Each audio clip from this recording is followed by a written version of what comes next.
हमारे संतों ने कहा है, नाम की जो डोर होती है वो बार बार कर्म से टकराती रहती है, प्रज्ञा इतनी मजबूत हो जाती है, कर्म को कमजोर कर देती है। जिस प्रकार रस्सी पत्थर के ऊपर रगड़े, लोहे के ऊपर भी कोमल रस्सी रगड़ेंगे तो वहाँ पर भी निशान बना देगी, उसी प्रकार से नाम की जो रस्सी है वो कर्म को तोड़ देती है। घिसा घिसा करके, रगड़ रगड़ के वो कर्म इतना कमजोर हो जाता है, संतों के सानिध्य, संतों का सत्संग इतना आपको मजबूत कर देता है कि उस कर्म को आप तोड़ सको और झेल सको। इतना सामर्थ्य वो परमात्मा आप लोगों को दे देता है, क्योंकि कर्म को अगर झेलने का सामर्थ्य वो परमात्मा दे दे फिर कोई परेशानी नहीं होती, क्योंकि फिर पता ही नहीं चलता कब वो कर्म निकल गया शरीर के अंदर से, कब उस कर्म से पीछा छूट गया। क्योंकि कर्म का जो खेल होता है वो आप रहस्य देखिए कर्म का, किस प्रकार से कहाँ उठ कर के आता है। भीष्म जो 100 जन्मों को देख सकते थे, बड़े ताकतवर और दृष्टि प्राप्त थी, स्वयं गंगा जी के पुत्र थे, स्वयं गंगा के पुत्र। आप सोचते हो गंगा में नहा करके हम तो धोआए सारे पाप और पुण्य आत्मा हो गए, लेकिन वो जो स्वयं गंगा के जो पुत्र हैं वो भी कर्म से नहीं बच पाए, उन्होंने भी कर्म का संस्कार भोगना पड़ा। स्वयं सामने परमात्मा हथियार लिए खड़े हैं, वो खड़ा इंतजार कर रहा है कि बस एक शब्द सुनाई दे, कुछ ज्ञान का हमें प्रकाश दिखाई दे। और वो जानते थे कि ये स्पेशल में आई हुई आत्मा है, ये श्रेष्ठ आत्माएं हैं।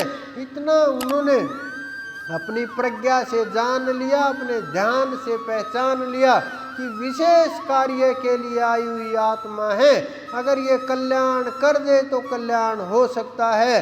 सामने, बिल्कुल सामने कृष्ण जी खड़े हुए हैं, पास में कृष्ण जी खड़े हुए हैं, बात कृष्ण जी कर रहे हैं, घर उनके कृष्ण जी जा रहे हैं, रह रहे हैं, साथ में उनको खेलते हुए देखा, बचपन देखा, युद्ध विद्या देखी, हार जीत देखी, सब कुछ देखा, लेकिन क्या कर्म को तोड़ पाए? नहीं तोड़ पाए, क्योंकि कर्म नाम के बिना कमजोर नहीं पड़ सकता। हम जा रहे थे, पिछले महीने की बात है, मैं देख रहा लोग भाग रहे, कावड़ वाले लोग थे, दौड़ रहे, मैं देख रहा, मन को देख करके चलते चलते किसी के मन के अंदर परमात्मा प्राप्ति की इच्छा है क्या? लेकिन वहाँ परमात्मा प्राप्ति की मैं हजारों लोग देखे, मैंने लाखों लोग देखे चलते हुए, चलते चलते, लेकिन परमात्मा प्राप्ति की इच्छा क्या, सोच भी और विचार भी नहीं, बस दौड़ रहे थे, भाग रहे थे अपने अहंकार को पुष्ट करने के लिए कि कहीं ये आगे ना निकल जाए, कहीं ये आगे ना निकल जाए।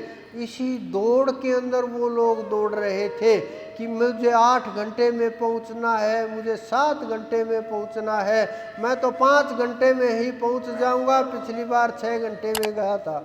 इस प्रकार से दौड़ लगी हुई, लेकिन ये दौड़ परमात्मा के लिए नहीं, अपने अहंकार को पुष्ट करने के लिए, अपनी शारीरिक ताकत को दिखाने के लिए, अपनी बुद्धि को, अपने यश को संसार के अंदर फैलाने के लिए, मात्र इतनी सी दौड़ थी। मैं सोचता बहुत बार कि वो मात्र इतना कुछ बूंद जल की कुछ लीटर 100, 200, 1000, 2-4 हजार ले करके वो शिव को ऊपर चढ़ा भी देंगे, क्या शिव संतुष्ट हो जाएंगे? क्योंकि शिव के जटाओं से जब गंगा बह रही है, कितना जल होगा जटाओं के अंदर, उनके अंदर कितनी ताकत होगी जो धारण कर लिया गंगा जी को, और हर पल वहीं बहती है, पूरी की पूरी गंगा वहीं पर, वहीं से निकलती है, वहीं प्रकट होती है, उन्हीं के केशों को धोती रहती है। क्या वो कुछ बूंद जल से संतुष्ट हो पाएंगे?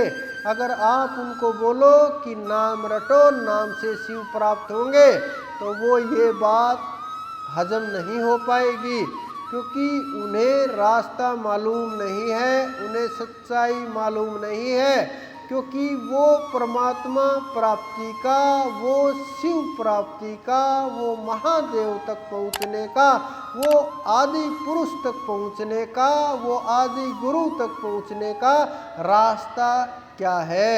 और वो उस रास्ते के ऊपर चलना नहीं चाहते, क्योंकि रास्ता अलग होता है। मंजिल जहाँ पहुँचना है उसी के अनुसार हमें रास्ते का चुनाव करना होता है। अगर मंजिल के अनुसार रास्ते का चुनाव नहीं होगा, स्पीड नहीं होगी, हम वहाँ नहीं पहुँच पाएंगे। रास्ता कुछ होगा, मंजिल कुछ होगी, पहुँचना कहीं होगा, दौड़ भाग किसी प्रकार की होगी, नहीं पहुंच पाएंगे। आप कितना भी प्रयास करो, कितने भी मेहनत करो, आपको ये लगेगा मैंने बहुत मेहनत कर दी, इतनी मेहनत कर दी, बस इससे ज़्यादा नहीं हो पाएगी। लेकिन आप अगर उससे आधी मेहनत भी करोगे, चौथे हिस्से की भी मेहनत करोगे, तो भी आपका सफ़र और रास्ता कम होगा। जब सफ़र कम होगा तो मंजिल नज़दीक दिखाई देने पड़ेगी। लेकिन ये होगा कैसे? ये हमें पता चलेगा संतों के माध्यम से, गुरुओं के माध्यम से, जो हमारे पूर्वज पुराने संत महापुरुष हुए उनके माध्यम से हमें ये मालूम हो जाएगा कैसे क्या होता है, क्या रास्ता है। उस रास्ते से अगर आप प्रयास करोगे तो गंगा जी भी आएगी, शिव भी आएंगे, और भी देवी देवता आएंगे, आपके साथ आएंगे, आपके सहायक होंगे, आपको रास्ता दिखाने वाले होंगे, मंजिल तक पहुंचाने के लिए आपको शक्तियां और ताकत प्रदान करेंगे। हर जगह आपकी सहायता के लिए आपके साथ खड़े होंगे। लेकिन वो होगा किस प्रकार से? वो रास्ते के द्वारा होगा, आपकी मेहनत के द्वारा होगा, आपकी लगन के द्वारा होगा, आपके प्रयास के द्वारा होगा। क्योंकि बिना प्रयास के, बिना लगन के उस परमात्मा तक पहुंचना आसान नहीं होगा। जो लोग ये सोचते हैं बड़ा आसानी से हमें परमात्मा प्राप्त हो जाए, तो समझो उन्होंने अपना रास्ता ब्लॉक कर दिया, चट्टान खड़ी कर दी, और वो चट्टान टूटेगी नहीं।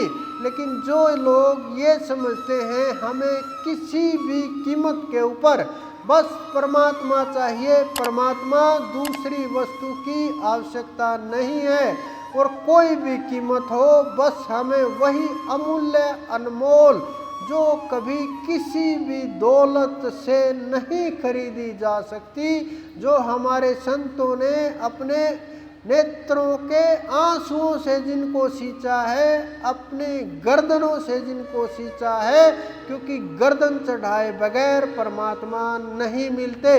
क्योंकि जब तक आपके अंदर अहंकार रहेगा, जब तक आपके अंदर का भाव होगा, मेरा का भाव होगा, कर्तापन का भाव होगा, मैं ही सब कुछ करने वाला हूँ, ये भाव होगा, तो आप परमात्मा से दूर हैं।